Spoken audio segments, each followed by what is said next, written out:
Hello and welcome back, everyone. My name is Desi, and I am here with Chapter 1 of the book A Game of Thrones 1996, written by George R. R. Martin.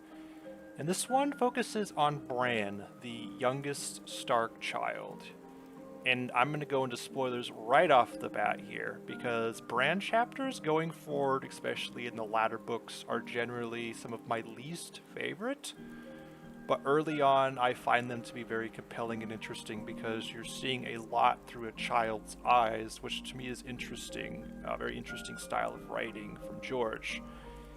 And we see the fall of Winterfell, we experience Bran's fall, we see the Starks go to war, and everything else. So I think the first few books with Bran are really good. But let's get right into it.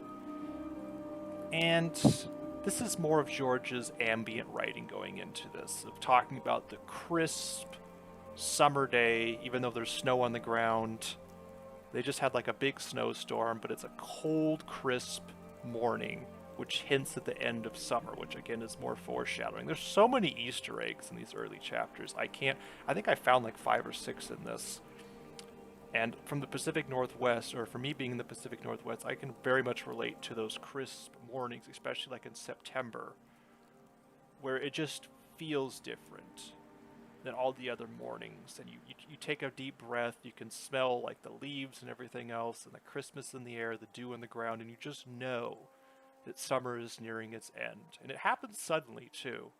Had it happen a couple of years ago when I was doing a work crew where it was a really chilly morning, or just like, oh, fall's right around the corner. But I just love George's writing and just the subtleties in there about the weather. And we meet the Stark crew, the Stark men at least, and the whole purpose of this outing is to basically Eddard has to, or Lord Ned, what are you going to call him? Eddard. I'm just going to call him Ned Stark from here on out.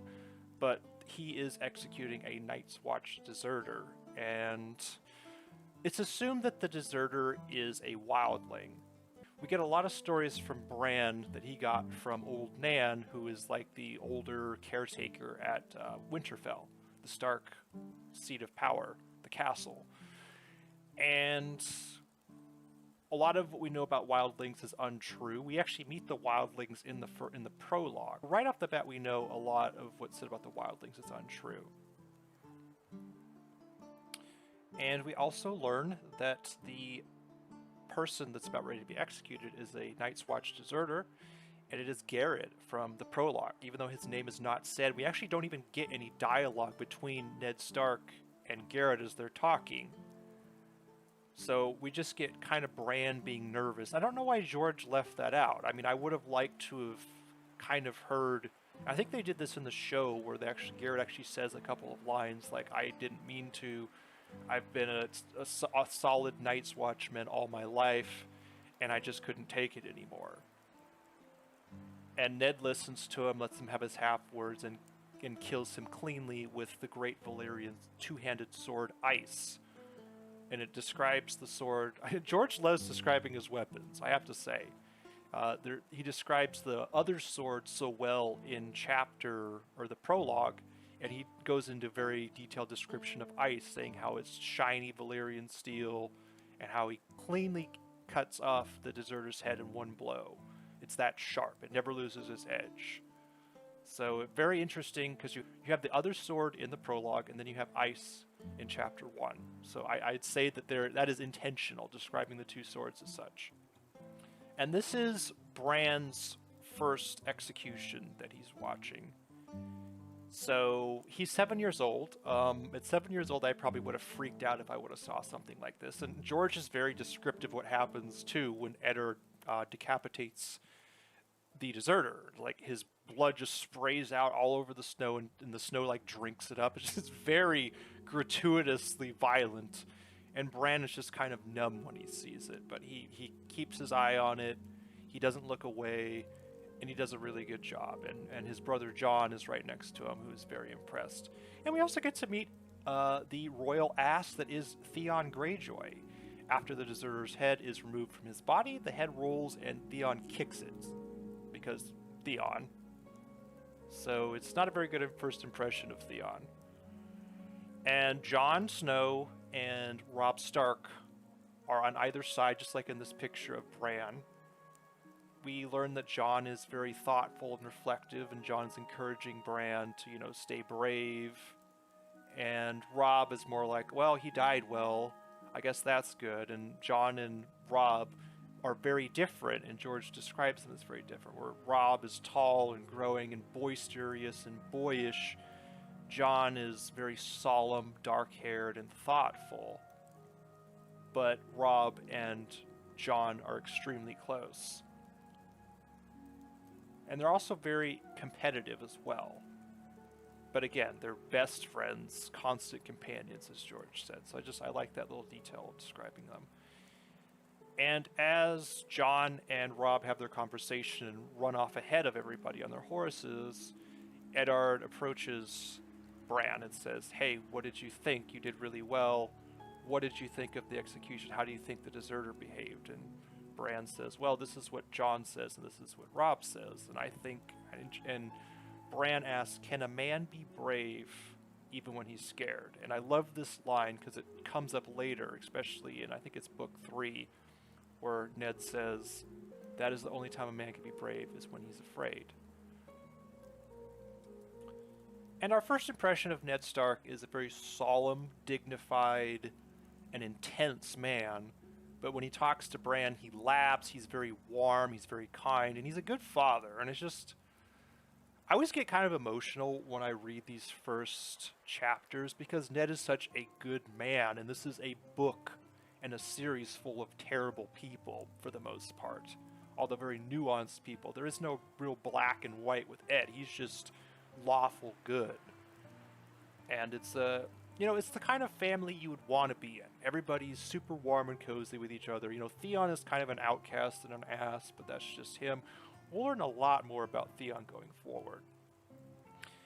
And we'll move on to the second part, which is when Robb and Jon call ahead and say, hey, we found something.